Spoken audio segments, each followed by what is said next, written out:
जागन्नथ और गरीब भक्त की अनोखी होली पुरी धाम में होली का समय था। मंदिर में रंग, गुलाल और भक्ति का सुंदर संगम दिखाई दे रहा था। चारों ओर ढोल नगाड़ों की आवाज, जय जगन्नाथ के जयकारे और भक्तों की भीड़ उमड़ी हुई थी। लेकिन उसी शहर के एक कोने में एक छोटा सा कच्चा घर था, जहां रहता था एक गरीब भक्त, माधव। माधव बहुत निर्धन था, पर उसका मन बहुत धनी था। रोज सुबह वह मंदिर के बाहर खड़ा होकर दूर से ही जगन्नाथ को प्रणाम करता। उसके पास मंदिर में चढ़ाने के लिए न तो महंगे फूल थे, न मिठाई। वह सिर्फ एक छोटी सी थाली में चावल के कुछ दाने और अपने आंसुओं से भरी सच्ची प्रार्थना लेकर आता। होली का दिन आया। पूरे शहर में रंगों की बारिश हो रही थी। लोग एक दूसरे को गुलाल लगा रहे थे, मिठाइयाँ बांट रहे थे।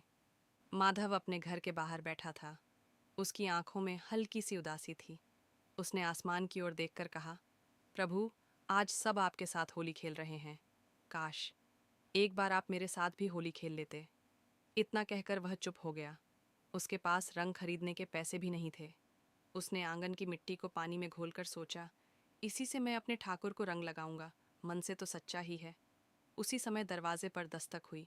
माधव ने दरवाज़ा खोला तो सामने एक सुंदर सांवला बालक खड़ा था। उसके चेहरे पर मोहक मुस्कान थी, आंखों में अजीब सा तेज। उसने पीले वस्त्र पहने थे और हाथ में थोड़ी सी गुलाल थी। बालक बोला, माधव, क्या तुम मेरे साथ होली खेलोगे? माधव चौंक गया। उसने सोचा, ये बच्चा मेरा नाम कैसे जानता है? पर उसके मन में प्रेम उमड़ पड़ा। वह बोला, बेटा, मेरे पास तो रंग भी नहीं है। बालक हंसते हुए बोला, मेरे पास है ना। और उसने गुलाल उठाकर माधव के चेहरे पर हल्के से लगा दी। जैसे ही रंग उसके चेहरे को छुआ, माधव को लगा मानो उसका पूरा जीवन रंगों से भर गया हो। उसने भी आंगन की मिट्टी वाला रंग उस बालक के गाल पर लगा दिया। बालक खिलखिलाकर हंस पड़ा। दोनों आंगन में हंसते खेलते एक दूसरे पर रंग डालते रहे। अचानक माधव ने देखा कि बालक के पीछे मानो शंख, चक्र और एक दिव्य आभा दिखाई दे रही है। उसका हृदय कांप उठा। वह समझ गया, ये कोई साधारण बालक नहीं। माधव रोते हुए उसके चरणों में गिर पड़ा। प्रभु, आप आप स्वयं मेरे घर आ गए। बालक ने उसे उठाया और प्रेम से कहा, माधव, तुमने मुझे सच्चे मन से पुकारा था। मंदिर में बहुत लोग आते हैं, पर तुम्हारी भक्ति सबसे अनमोल है। तुम्हारे प्रेम के रंग से बढ़कर कोई रंग नहीं। इतना कहकर वह बालक धीरे धीरे अदृश्य होने लगा। जाते जाते उसने कहा, जहाँ सच्ची भक्ति होती है, वहाँ मैं स्वयं आ जाता हूँ। माधव की आंखों से आंसू बह रहे थे, पर अब वे दुख के नहीं, आनंद के आंसू थे।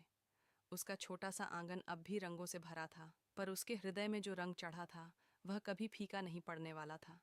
अगले दिन जब लोग मंदिर गए, तो उन्होंने देखा कि जगन्नाथ की मूर्ति पर वही मिट्टी वाला हल्का सा रंग लगा हुआ था, जो माधव ने अपने आंगन में बनाया था। सब हैरान थे, पर माधव मुस्कुरा रहा था। उसे पता था, उसके प्रभु ने सच में उसके साथ होली खेली थी।